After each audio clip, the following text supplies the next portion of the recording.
You can listen to The Professional Left wherever you get your podcasts, on Netroots Radio, or at our website, proleftpod.com, where you can also contribute to this podcast. There's a PayPal button at our website, or you can mail us a letter and or contribution at Post Office Box 9133, Springfield, Illinois, 62791. This is the podcast for September 16th, 2025. It's not safe for work.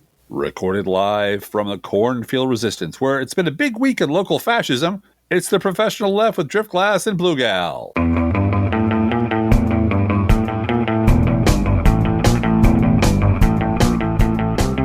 Today we're going to exercise our writer's privilege and begin by sneaking in a lesson for free that every professional writing coach will charge you $150 to hear. And that is that in every kind of writing, concrete, specific details, juicy details, can make or break a story. It's true. I know it seems like a paradox, but it is in fact true. The deeper the essayist or the fiction writer or the screenwriter goes into the specifics about the time and the place and the physical elements of the story, the see, smell, touch, hear elements of the story, the more universal its appeal will be. Here are three very short examples from three famous short stories that are mandatory reading. From Rudyard Kipling's outstanding story, The Gardener. Quote, "Then there came to her as next of kin an official intimation, backed by a page of a letter to her in indelible pencil, a silver identity disc, and a watch, to the effect that the body of Lieutenant Michael Tyrrell had been found, identified, and reinterred in Hagenzeil 3rd Military Cemetery. The letter of the row and the grave's number in that row duly given." Unquote. You can hear all the detail in there. Yeah. Just very specific. This is from one of my favorite Chekhov stories, The Lady with the Dog. Quote, "It was said that a new person had appeared on the seafront, a lady with a little dog. Dmitry Dmitrich Gurov, who had by then been a fortnight at Yalta, and so was fairly at home there, had begun to take an interest in new arrivals.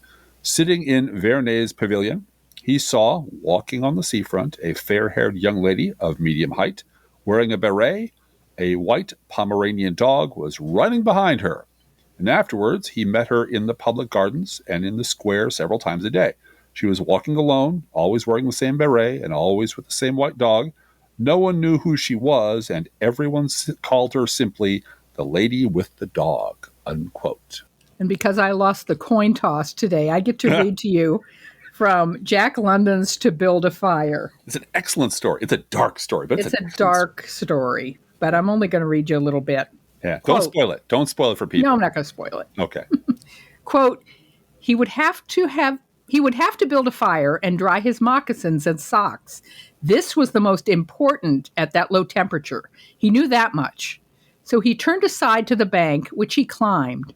On top, under several small pine trees, he found some firewood, which had been carried there by the high water of last year. There were some sticks, but also larger branches, and some dry grasses.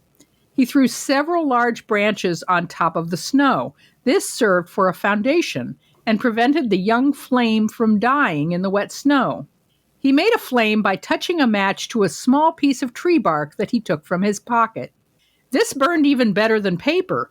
Placing it on the foundation, he fed the young flame with pieces of dry grass and with the smallest dry sticks.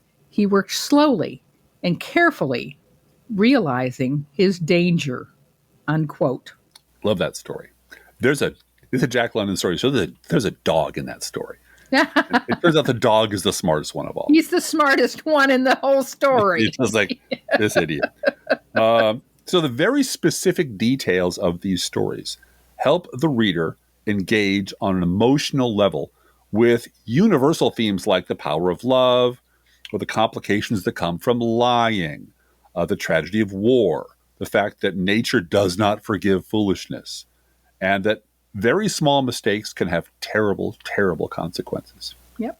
So in that spirit, on today's podcast, we're going to talk about how the events of the last week have manifested locally in little old Springfield, Illinois, and how those events reflect major themes of American political media that you're all familiar with.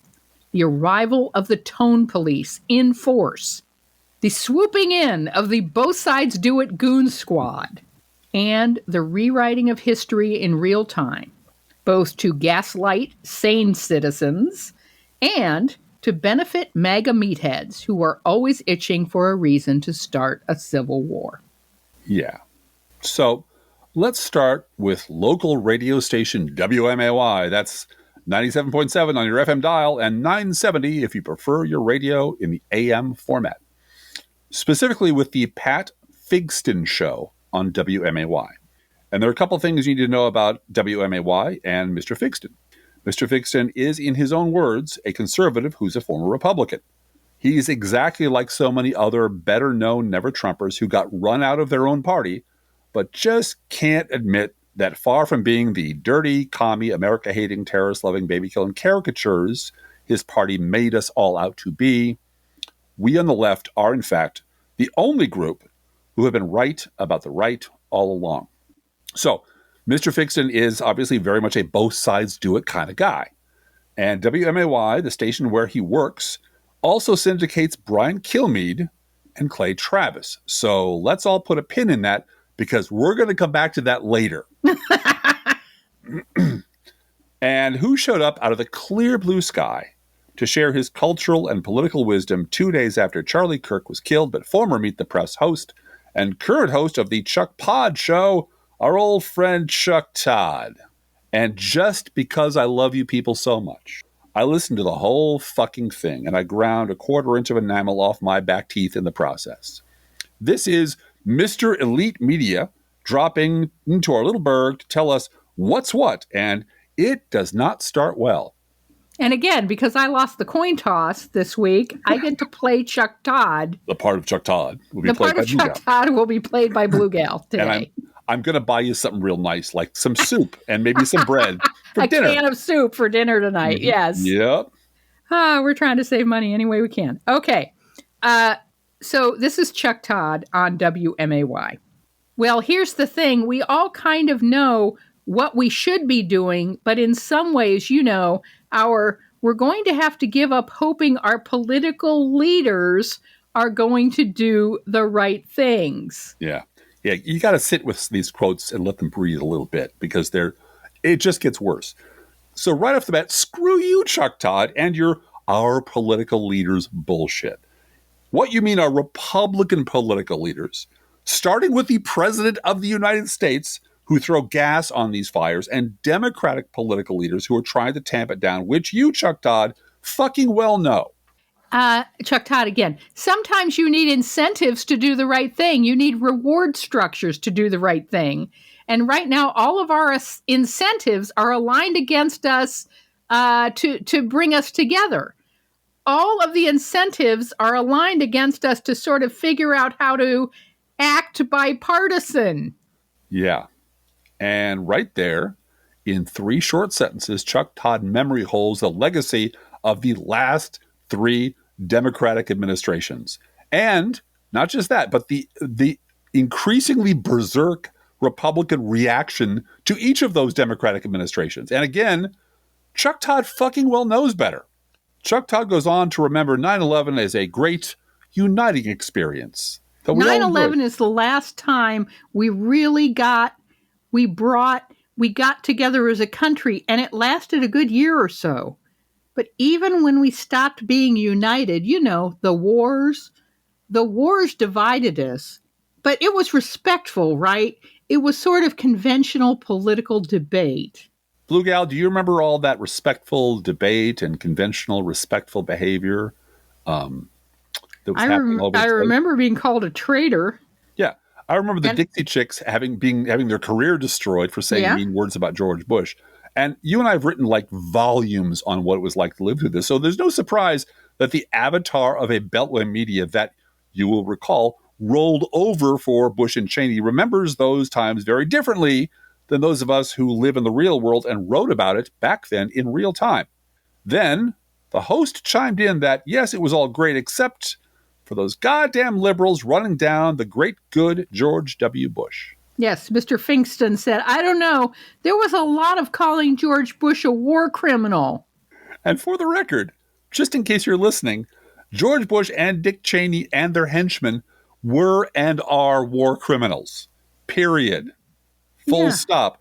And the rest of the interview was just one shot of cask strength Chuck Todd, both sides do it drivel, after another, after another, after another. Did anyone bring Mr. Finkston pictures of Abu Ghraib? No. It was just George He's forgotten Bush. all about that. You call George Bush mean names. They all have.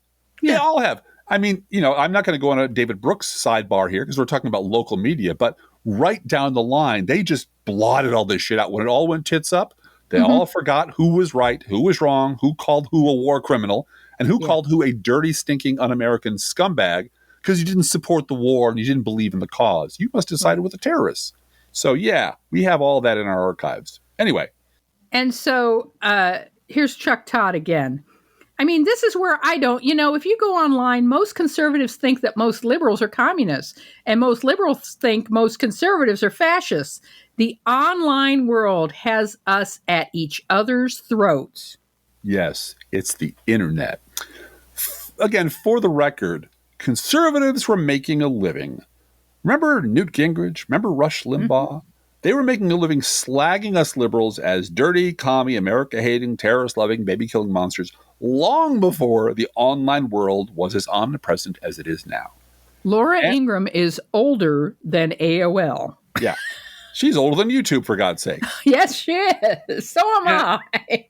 And for the record, conservatives nominated a degenerate, corrupt, lying, rapist, racist, fascist, convicted felon for president 3 times in a row and elected him twice. So yeah, the case for thinking that most conservatives are in fact fascists is pretty well open and shut. So Chuck Todd then says, it is instead like you could build an audience much faster if you go hard right or hard left. Yeah. Right? Or Mike's Hard Lemonade. Okay. All you have to do is look at the White House and look at these subservient Republican majorities in Congress who worship that asshole and the tens of millions of MAGA meatheads who voted for this to know who exactly the hard right is. But Chuck Todd never gets around to explaining who this hard left is supposed to be. Where are they? What do they smell like? And what the hell does Todd even think hard left means? All right, and I need to ask you something at this point, Driftglass. Please do. Because you talk about the subservient Republican majorities in Congress. Yes. And I am fully convinced, and I know many of our listeners are fully convinced, that these Republican congressmen are simply terrified of the MAGA mob. I'm sure some of them are. And they're not willing to raise their head above the wall and cross Trump in any way because they know their staff will have to deal with death threats. I'm sure not a lot of that. Not from the left. Nope, exactly. And this is confirmation of what we're talking about. That what we have here in the Republican Congress is a number of hostages. Yes. And they do not want Donald Trump to mention them by name in a negative light because they're afraid of what will happen to them and their families. That is true for some of them. Okay. I mean, yes, there are some true believers in the and Congress. there are a lot totally of true believers out there, and they all depend on the same voting base. Yeah. And you know what? 95% of them are all running for re-election. Yeah, yeah. So it's not like they're like, well, this is pretty intolerable. They're out for my family. I'm scared to death.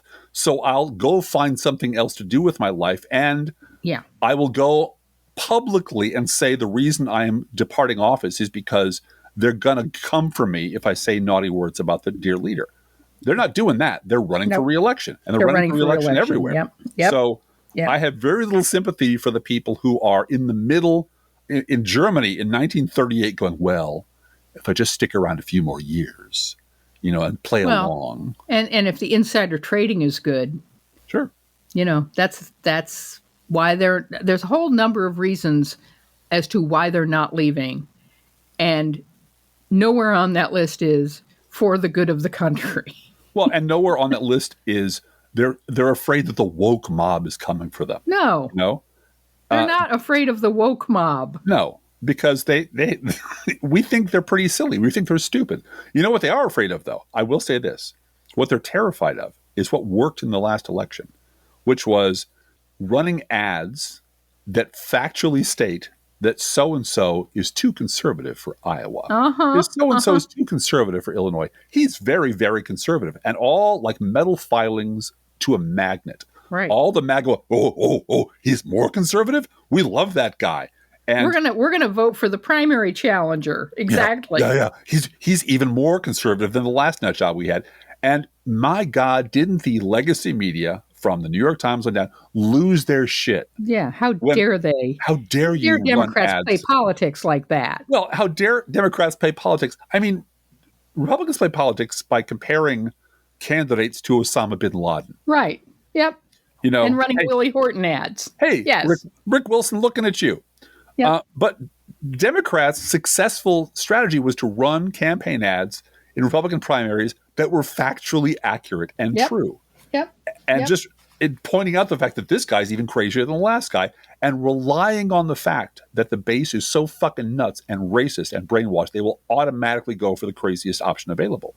On topic, Driftglass, the next thing Chuck Todd said was, you know, the left doesn't police the left and the right doesn't police the right. Yeah. I had to stop several times when listening to this to just kind of like laugh and run to you and go, honey, can you? Well, of course you can believe, because that's Chuck Todd.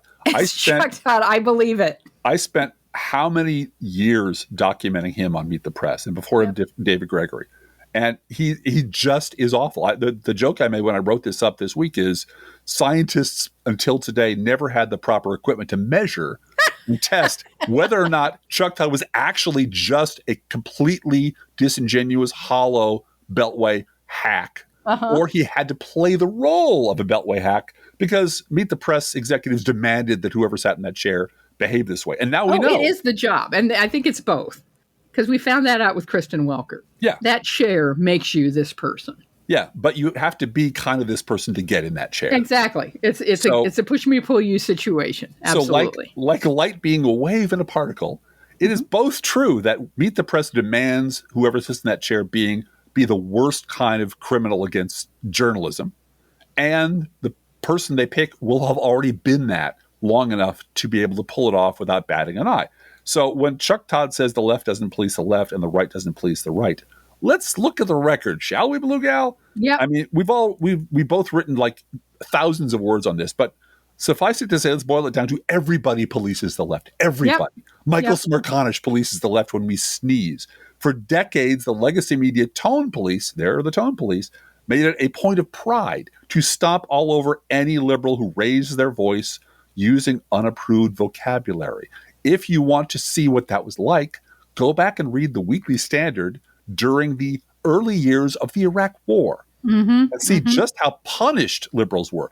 Notice how many liberals just disappeared from public view, were not invited on television, 3-1, 4-1 Republican odds on all the shows because they didn't want to hear what the left had to say. They were policing the shit out of us every time we open our mouth. Yep. Meanwhile, nobody polices the right, which is exactly how hate vampires like Charlie Kirk came into existence and came to be multimillionaires. And why is that, Blue Gal? Why is that true? Well, it's Merck's Law, Driftglass. We talked about this last week a little bit. Yes, we did. Merck's Law, which was named after a commenter at the blog Lawyers, Guns, and Money, who noticed years ago the habitual assumption among the punditry that Republican misbehavior can only be caused by Democrats. Do Republicans reject climate science? Must be because Democrats failed to persuade them or went too far with the hippie stuff. Did Republicans pass unpopular tax cuts for the rich? Must be that Democrats didn't do enough to guide them to better choices. Do Republicans keep voting for lunatics and fascists? It must be the fault of Democrats for being mean to them and not providing Republican voters with a rational choice. And saying mean things about also saying mean things during election seasons, which we're going to find out is a terrible crime Democrats do. Terrible, uniquely criminal activity on the part of Democrats. Yeah. Even Donald Trump's election was widely blamed on Democrats, who voted against him, to be clear, voted against Donald Trump So in massive numbers. So why was it our fault? 3 times. Why was it our fault? Well, because Barack Obama should have rolled over and let Mitt Romney win in 2012. Then we wouldn't have Trump. That's right. It was so unfair of Barack Obama to win run for re-election. And win re-election. If only Mitt Romney had won, then none of this would have happened. Then we'd have a reasonable Republican in office for 8 years and a conservative Supreme Court, and everything would have been okay then. That's right. Because back in the good old days, we policed this kind of behavior, et cetera, et cetera. Anyway, Chuck Todd, professional pundit, continues. Yep. 10 years ago, 15 years ago, if there was a bad actor on one side or the other, there would be people that would speak out about it so that the totality would look bipartisan. He is just masturbating at this point. And I want to point out, not once did the Never Trump host of the show on local radio interrupt him to say, "Are you sure about that?" Or maybe that's wrong, or maybe you've gone a little bit too far. Just nodding along because it's Chuck Todd. The only time the host interrupted was to say, "Tell us more about your podcast, Chuck. And what about those damn liberals calling George Bush a war criminal?" Barack Obama, for those of you who don't remember, was president of these United States from January 2009 until January of 2017. So in what fucking universe did the Republican Party's unified racist obstruction to every single thing Obama tried to do look bipartisan in its totality? In what fucking universe does Donald Trump oozing down the escalator and into the hearts of the GOP base qualify as heroically standing up to a bad actor? You said something to me this week that just depressed the hell out of me. Which was, I said, we got to get rid of the Supreme Court. We got to get rid of these conservatives on the court. So, impeach them. Right. Somehow remove them from office because they've lied and they're corrupt and et cetera, et cetera. And they perjure themselves to get on the court. And they perjure themselves and they don't file their financial records correctly, and they're just corrupt and abusive. And And you said, Fran, the Republican Party is never going to allow a Democrat to put another person on the Supreme Court as long as we live. Right. Not until there's a supermajority in the Senate of Democrats. The Senate. Not until there's 60 votes in the Senate are they ever going to allow. And I keep hoping that the next Democratic president just announces that he's taking all of the power that the court gave Trump. I agree. And just says, well, if you try to stop my Supreme Court nomination going through, I'm going to personally sue every Republican senator who blocks this nomination for $15 trillion. Yep. And then I'm going to go on a barnstorming tour. I'm going to go on a barnstorming tour, and I'm also going to set the IRS on each one of you. Yeah. And we're going to investigate. We're going to look at your financial records. We're going to expose. No, I don't mean expose because we hate that word. I'm simply going to publish every stock you own. I'm going to mention the stocks you own during the State of the Union address. I'm going to talk about your insider trading every day from the Oval Office. Yep. And I'm going to make you the issue, Senator whoever. Yeah. I'm going to make a piñata out of Lindsey Graham. Yeah, right. Every day. I'm going to make, you know what? I'm going to do what Jesse Helms threatened to do for Carol Moseley Braun. Yeah. I'm going to make Lindsey Graham cry. Yeah. I'm not going to whistle Dixie until he cries because that won't make him sad. But I'm going to make them all cry. I'm going to make them all cry. I'm going to put your filthy laundry on the podium while I'm giving the State of the Union address. Because there is, again, the universe that Chuck Todd lives in, that would be completely unfair.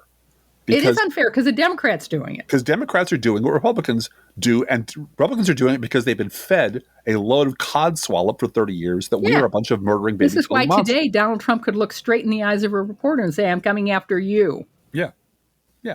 And Todd's she said in there, nothing.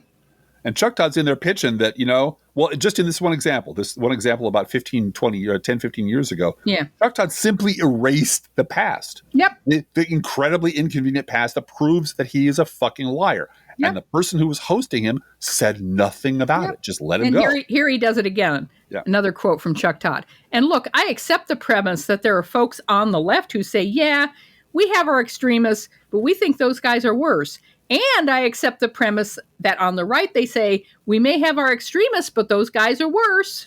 Yeah. And this right there, this truly pathological obsession, this fetish in the media with providing a both sides do it political cover for the worst people in America, and at the same time, an all-purpose, all-occasion excuse for the laziest and most cowardly people in America. This is the reason American politics is fucked. Mm-hmm. But did Chuck Todd stop there? No, he did not, Blue Gal. He continued. No, he did not. Mm-hmm. Here he is again.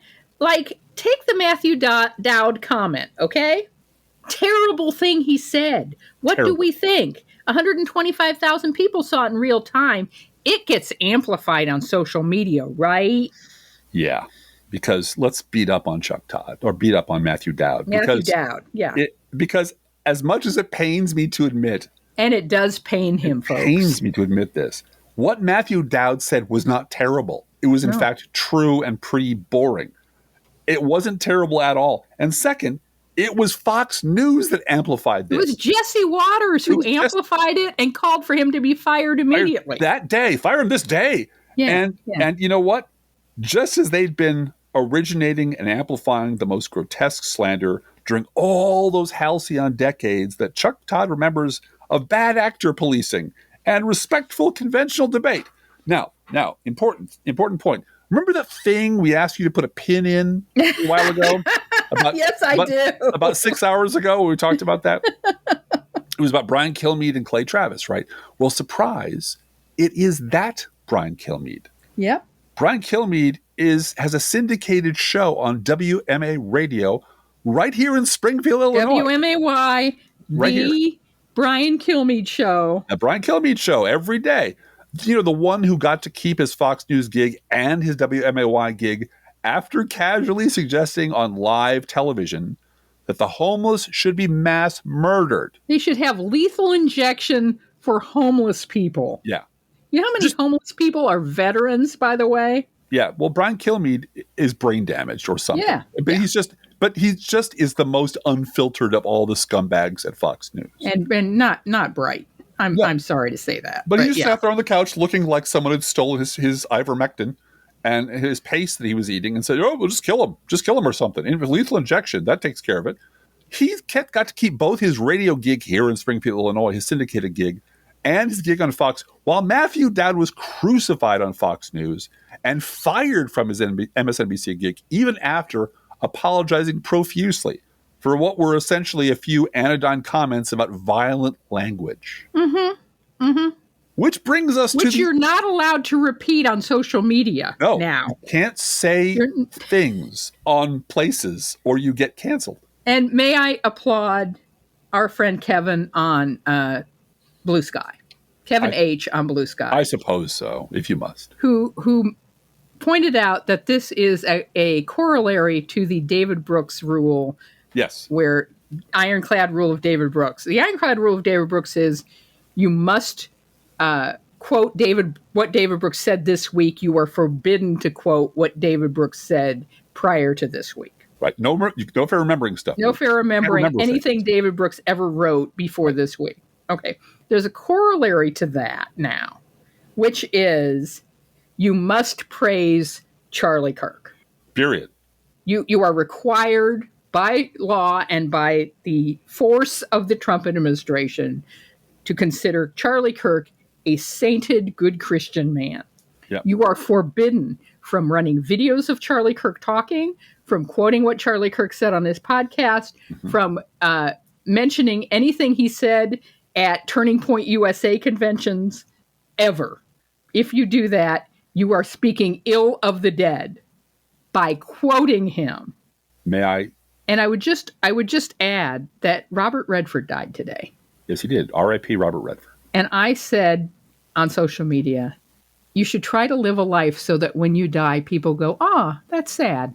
That's really sad. I remember him. Yeah, great guy. He was a pretty good guy. Yeah. And, 89's a good run. And that's that. He has a legacy and a body of work that we can all enjoy. And amazing. And we go on with our day. Yeah. Feeling a little bit sad about it, but moving on. Yeah.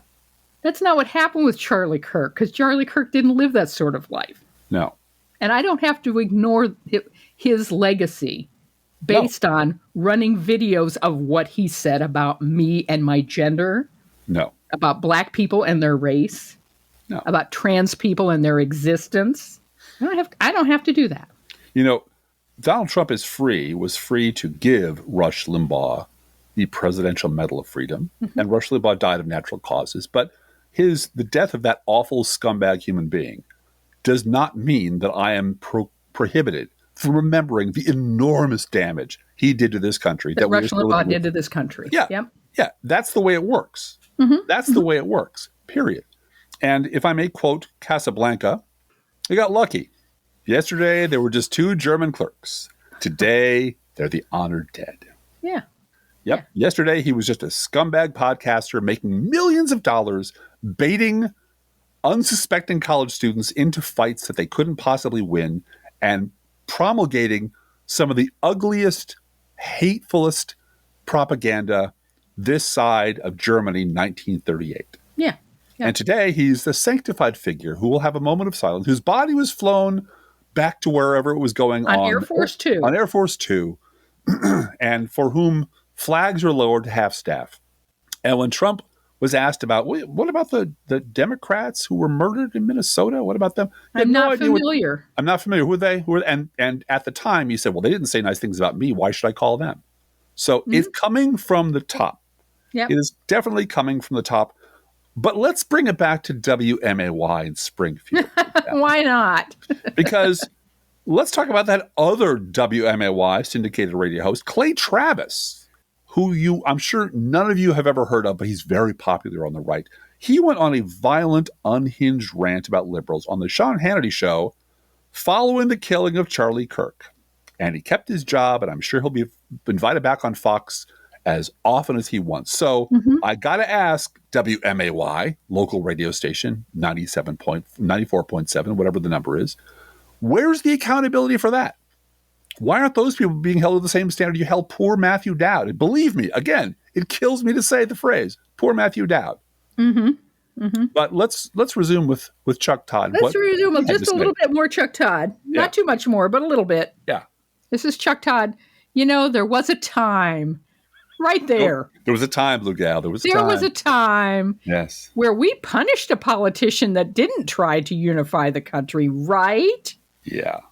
It was just, that's bad politics. And at this point, I started to lose consciousness, and I started to lose count of the number of ways in which Chuck Todd just flagrantly lied about the past in order to justify his both sides do it religion, because that's what it is with him. But the most craven and most truly sinister comment was yet to come, Blue Gal. What was that? Yep. And here he is saying the craven and most sinister comment. And that's what, frankly, both sides do. They grab the nuttiest thing somebody says somewhere online and says it, grabs it, isolates it, right? Gets it to take off and go viral and say, that's all of them, right? This person, it was representative of this entire community, right? And you know, the right has been arguing that this has been happening way too often in mainstream media. And I know exactly. And my answer is yes, you're correct. But the answer isn't to do it that there should be a sort of mutual assured destruction, right? Right. So let's sit with that for a second. He's talking about the president of the United States and the leader of the Republican Party. And he's talking about the mainstream media being guilty of doing this shit. So at a stroke, he not only told the MAGA mob that, yes, one of their most cherished illusions is real, that there really is a giant liberal media conspiracy plotting against them, but that the mainstream media is in on it. You know, the mainstream media that employs, I don't know, Ross Douthat, Brett Stevens, and David Brooks, and all the rest of them. The mainstream media that roll over for George Bush, the mainstream media that would not take sides against the Republican Party when they were trying to destroy Barack Obama. Right. That has normalized Donald Trump, that has bent the knee at the Washington Post to Donald Trump, who has bribed Donald Trump. That Yes. somehow the mainstream media is actually in on the liberal media conspiracy. And you know what? If you're on the right, you have every reason to not trust the media because they're in on it. But you shouldn't go that far yourself. You should be better than that, MAGA freaks. Anyway, let me tell you something I guarantee. I guarantee you the giant podcasts and the national media will little note nor long remember what Chuck Todd said on a podunk radio station in the middle of Middle America last week, but we will. Yep. Because in one interview, he managed to commit every crime against honest journalism for which he was infamous when he was hosting Meet the Press. And our local Never Trumper, the host of the show, was right there nodding along in agreement with all of it. Right. Shameful. And so next we're going to work our way up the local media food chain just a little bit. Mm-hmm. From Springfield, Illinois radio to downstate Illinois television. Yay. Specifically, Peoria. Yes, there is a Peoria, Illinois. Will it play in Peoria? Is Peoria, Illinois. Is real. It's real. It's a real place. And it's a city that's actually larger than Springfield. Mm-hmm. Peoria News Station 25, your home team. And WAND, Central Illinois' best source for news and weather. This is another little story full of telling details that sheds light on how MAGA is reacting to the events of last week. The headline, quote, and I'm going to have a hard time getting through this without laughing. I apologize. That's okay. This is funny. This is adorable. Quote, Illinois Freedom Caucus seeks Pritzker's removal from office over vile rhetoric, unquote. What kind of rhetoric, Blue Gal? What kind of rhetoric? Vile. Vile rhetoric. Vile rhetoric. Vile. Yes, kids, we have our very own Illinois State Legislature Freedom Caucus because fascists see, fascists do. The news continues. Yes, here we go. Quote, the Illinois Freedom Caucus has filed articles of impeachment against Governor J.B. Pritzker over vile comments made by Republicans. Made against Republicans. The Eastern Illinois Republicans are furious with Pritzker's response to the assassination of conservative influencer Charlie Kirk. Pritzker expressed sympathy for Kirk and his family while condemning political violence at an unrelated event Wednesday. However, the Democrat said President Donald Trump ignites this type of violence. We saw shootings, the killings in Minnesota. We've seen other political violence occur in other states, Pritzker said. I would just say it's got to stop. I think there are people fomenting it in this country. I think the president's rhetoric often foments it, unquote. Mm-hmm. So, January 6th. Yep. That's what our governor, J.B. Pritzker, said. Simple, clear, and factual. But because they live in bizarro America, this is what local MAGA nitwits heard. Quote, Republicans have criticized Pritzker's increased attacks on the GOP over recent years, including a speech where Pritzker said Republicans cannot know a moment of peace earlier this spring. Now, the context in which he said that was deporting children. Right. Deporting people who were here going to court to get their, status confirmed. Mm-hmm. And just the cruelty of all of that. People being snatched off the street. And kidnapped by ICE. And Republicans being thrilled with that. Yeah. And the threat of rolling the National Guard in here. Right. Many are upset that Pritzker blamed their party's leader.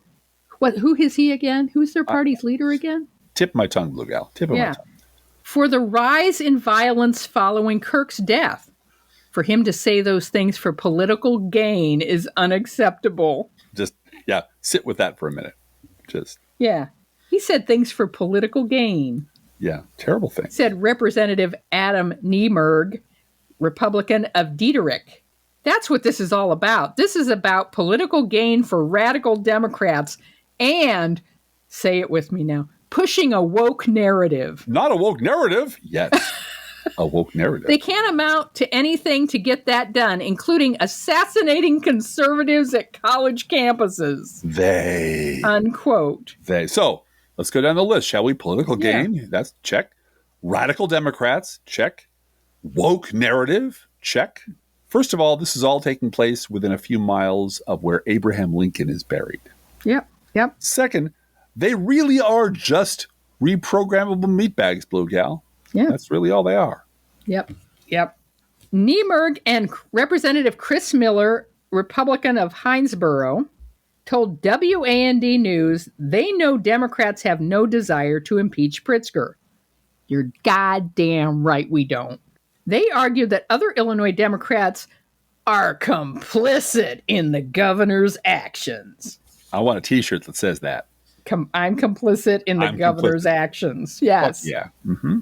Just the rhetoric is nonstop about being Nazis and being fascists, Miller said. That includes people like me. I'm a farmer from downstate Illinois. I'm about the farthest thing from a Nazi that you will ever see.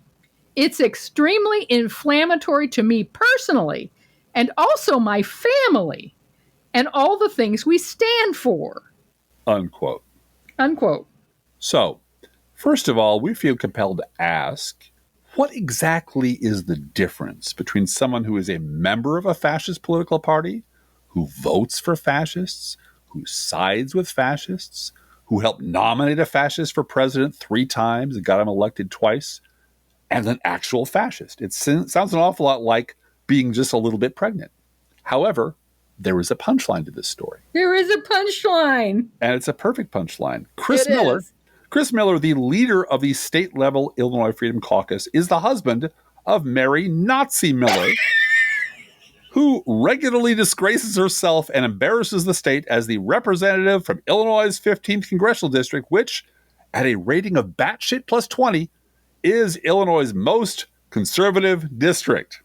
And she's the one who, on January 6th at the rally, said Hitler said one good thing. Mm-hmm. Oh, she's a piece of work. Yeah. She's an absolute piece of work. And she is so for Chris Miller to say, I'm about the farthest thing from a Nazi that you will ever see, he's got a Nazi in the bed next to him. He does. Or the twin bed next to him. Whatever it is. That's your personal life. I'm not interested in that. Yeah, whatever their situation is. Yeah. That's them. That's them. Mm-hmm.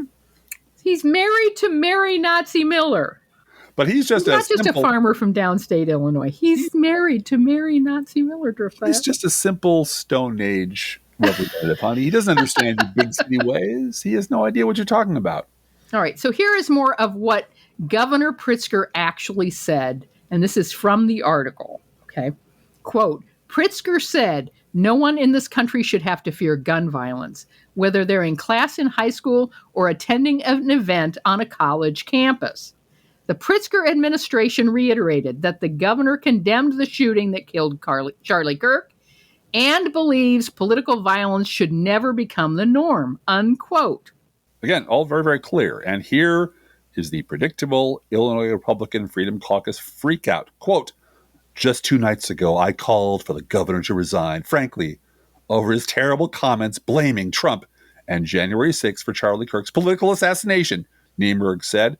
The governor has shown that he is not capable of leading. He has shown that he needs to be removed from office, and that needs to happen immediately, unquote. Because the only law these elected clowns believes applies to them is the aforementioned Merck's Law.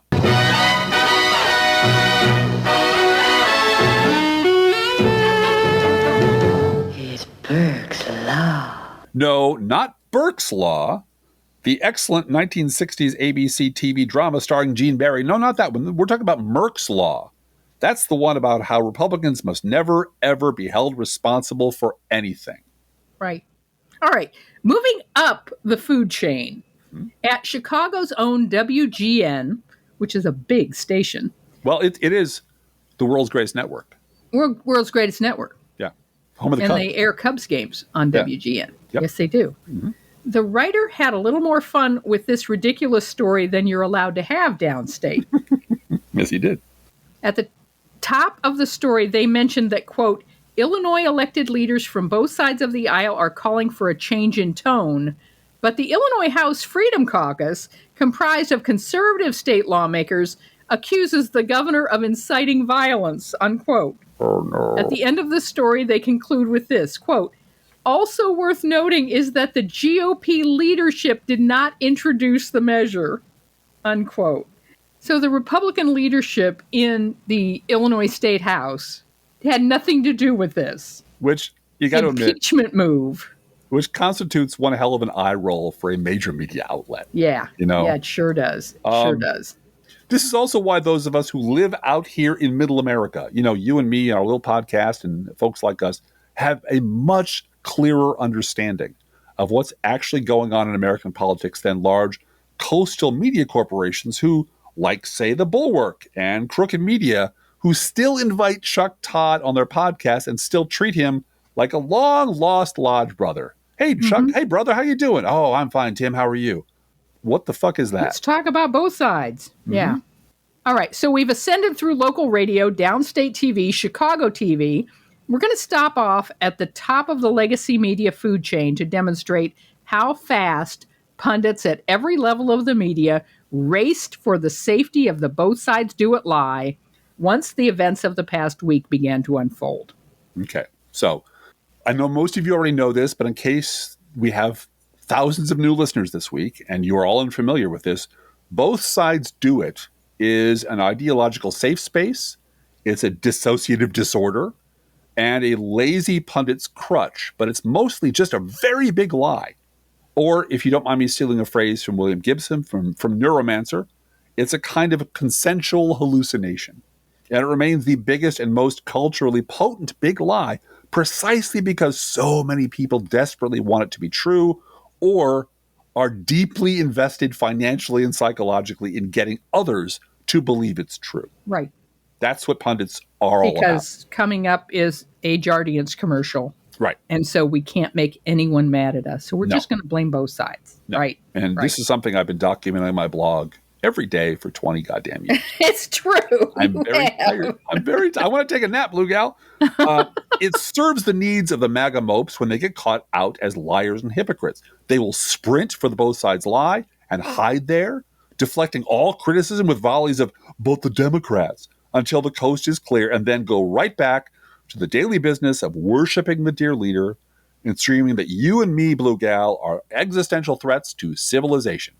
It also served the needs of pundits who might write about other things but need a safe space to lie low when something really bad happens. For example, Mr. David French of the New York Times. I remember you and I sitting down to breakfast or some meal, and you just had, Driftglass, this shit-eating grin on your face. And I said, what? And you said, there's a new op-ed in the New York Times. And just only a couple hundred people have sent it to me this time. And I said, oh, is it David Brooks? You said, no, it's another David. It's David French. David French. And we were out to lunch. That's where we were, literally out to lunch. And I pulled it up on my phone. Oh, God.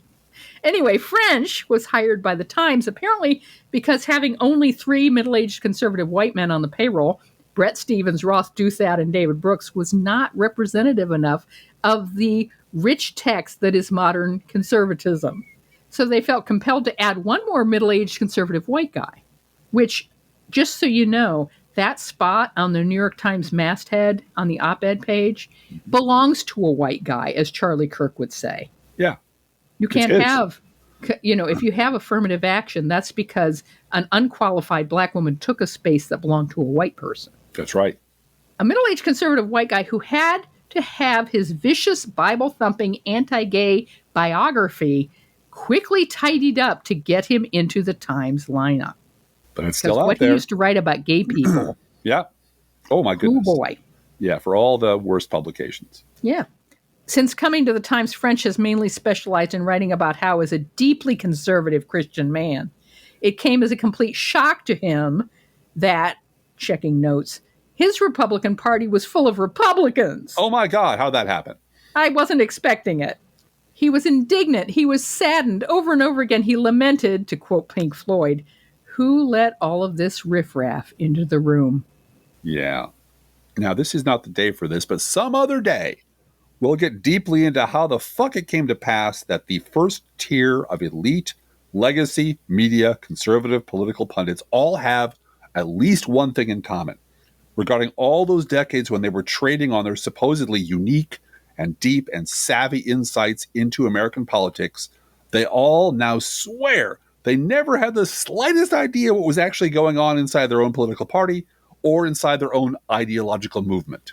Well, even contemporarily, David Brooks said, I don't know what Rush Limbaugh said, Right. while Rush Limbaugh was on the air. Yeah. Well, Rush Limbaugh was not just on the air, but was basically running the Republican Party. Running the and the lead source of media for the Republican Party. Yeah. He was the rallying point. He was the guy they threw a party for in 94. Yep. Called him majority maker. And it was after that David Brooks, as an aside, on the NewsHour said, I don't know what Rush Limbaugh talks about. No. I don't even get involved in that. And Newt Gingrich was just like, I wouldn't trust him to. Yeah. But that's his party, and he just didn't want to see it. He didn't want to see it. He spent a decade channeling people like David Brooks who did not want to see what was happening. And there's a lot of money in that bluegill. There's a shit ton of money, more than we'll ever see. Yep.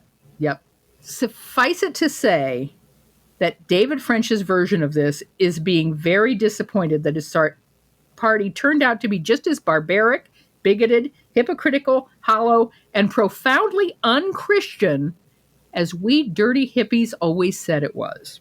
But this week he could not help himself, so he used his New York Times real estate to make a direct address to the base of his party.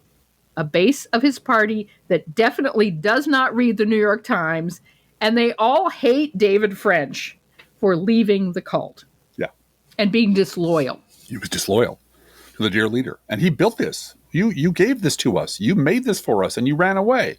Yep. Why, David French? Why? The article is entitled, There Are Monsters in Your Midst, Too. And if that little word too alone is enough to give you a giant ass ache and a sense of dread, congratulations. Your bullshit detector is working just fine. Mm-hmm. Now, David French spends about 2/3 of his words detailing incidents of political violence perpetrated by the right, so, good on him for that.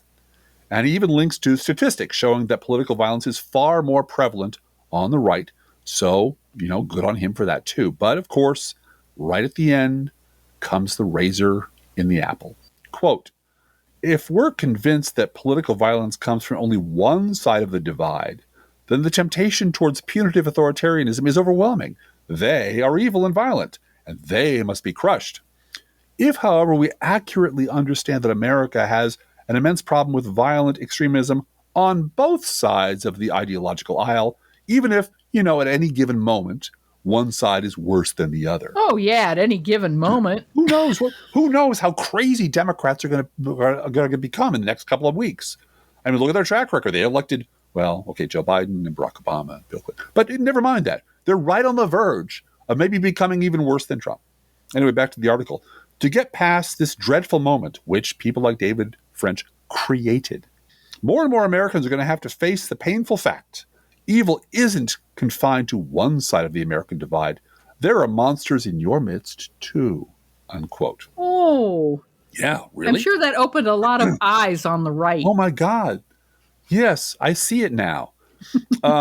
As we've talked about on this podcast many, many times before, as I've written on my blog many, many, many times before, Republicans expended enormous effort and billions of dollars creating a base of reliably reprogrammable meatbags by demonizing Democrats in ever more lurid and eliminationist terms, decade after decade after decade. And David French was only too happy to do his part in creating this hate-fueled electoral doomsday machine, which they built with no off switch.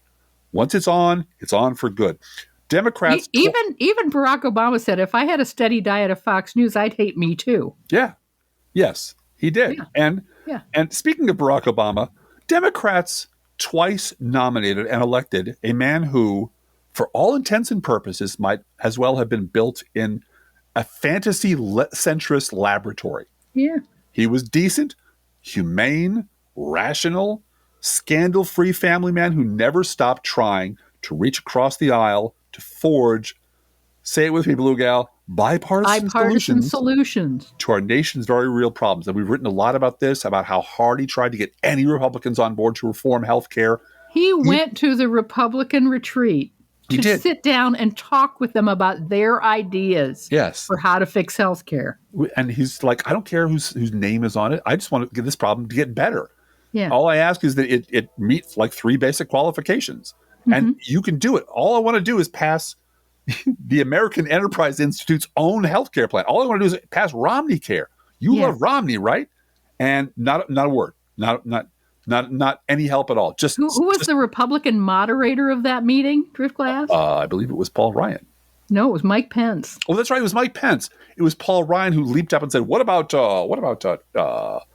insurance? What about tort reform? Tort reform. Yeah, tort reform. That'll fix all of our problems." And Obama, who came in without notes and talked to them for an hour and a half, Yeah. said, I'd be willing to look at tort reform, but Paul, that won't affect the escalating price. It won't expand coverage, and it won't make drug prices lower, or whatever the three criteria were. Yeah. And those are the three criteria I need to have to be for any These are the healthcare problems plan. we have to fix. Right. No, Mike Pence was just on and on about broad-based tax cuts for family farms. Exactly. So that was, in case you weren't there for it, in case you remember a little bit further, that was the Obama administration. Obama frustrated us because he spent so much time and so much energy, putting us in a corner so he could be even more bipartisan. Mm-hmm. We'll compromise on this. We'll compromise on that. I'll give you what you want. What do you want? We want you to burn in hell. We want you to be a one-term president. We want to stop you and destroy you and hate you because we're fucking racist and our base are racist. Mm-hmm. And that's who we are. So how did David French's Republican Party react to Barack Obama's existence? With fanatical obstruction, with relentless sabotage. And from the pinnacles of respectable conservative columnists, like, the Weekly Standard, all the way down to the sewers of Breitbart comment sections, an 8-year-long, hysterical, racist, primal scream from the right, none of which David French objected to at the time. And it's Democrats' fault for electing Barack Obama. That's right. They got so mad. Don't forget Merck's Law. Don't forget Merck's Law. And it is Democrats' fault. And who was it? It was Megyn Kelly. Mm-hmm. This week said basically, we lost our mind because you had the temerity to elect a black man. Yeah. Of course we lost our mind. Of course we lost our mind. This is our country. I wrote a way too long post about Michael Gerson, the late Michael Gerson, before he passed away, that everyone, again, wanted to elevate him to sainthood. What a great man, great Christian man. I went through his writing, and it was vicious, racist, cruel lies about Obama. Obama's the most racist president in history. He plays the race card all the time. He refuses to lead. No president's been more divisive than Barack Obama. He's divisive. Yeah. Why? Because he's divisive black. Because people called him a lion African. Yeah. Because outside the White House on a big old sign. He divided the country because he showed up being black. How dare he be black? Yeah. And president of the United States. Yeah. Yes. And every time some scumbag on conservative hate radio or on Fox News got a raise and an attaboy or attagirl for slagging Democrats like us as dirty, commie, America-hating, terrorist-loving, baby-killing monsters, or Barack Obama as, a Kenyan commie sleeper cell who was out to murder their sainted grandmother with his fiendish death panels, they were paving another mile of road that led straight to Donald Trump. Or, to put it in language David French would understand, he and his fellow conservative Bible bangers were making straight the way to where we are now. Yep. Trump showed up and easily took over the party that had been so thoughtfully prepared for his coming. And for never-Trumpers like David French, the arrival of Trump was like shining a 1,000,000-watt black light into their political orgy pit. 1 minute, they're happily down in the grind with the swinish base. The next moment, they're shocked to discover that there's bigotry and rage and fascism going on in this establishment. Mm-hmm. So they stormed out. The never-Trumpers stormed out, hilariously assuming that some substantial number of the MAGA mopes would follow them, because they too must somehow be deeply offended by getting what they wanted all along. The number of MAGA voters who told people interviewing them that Donald Trump is saying what I'm thinking is obscene, because Donald Trump watched Fox News with them and repeated what was said, the toilet from which they all drank. Mm-hmm. And he showed off with that same water. And he went, num, num, num, this is tasty. And as they were sprinting out of the party, as the never-Trumpers were leaving, assuming they were going to lead a great army out of the party, I just kept thinking of Will Ferrell, or an old school. Naked, running down the street. We're going streaking. A bunch of people going to follow. No, there's nobody following you. You're just drunk and dumb and naked, and you're running, and there's nobody following you. That was the Never Trumpers. They really thought, well, the bulk of the party certainly can't be in favor of this guy. And when nobody followed them, they went to where they always go when things go wrong. They went to the both sides do it lie. Yeah. And they got jobs on MSNBC. They did. And since that never happened, since no one followed them from the Republican Party base, all French can do now is try to tempt the base of his former party to stop worshiping Trump and join him in worshiping the both sides do it lie. Which, by the way, they will flip to when Trump dies. Or leaves office. Or is forced to leave office, or flees the country, or whatever it is. That's coming. We've already been through this movie many times. We can tell you almost exactly what's going to happen in one order and who will be doing it.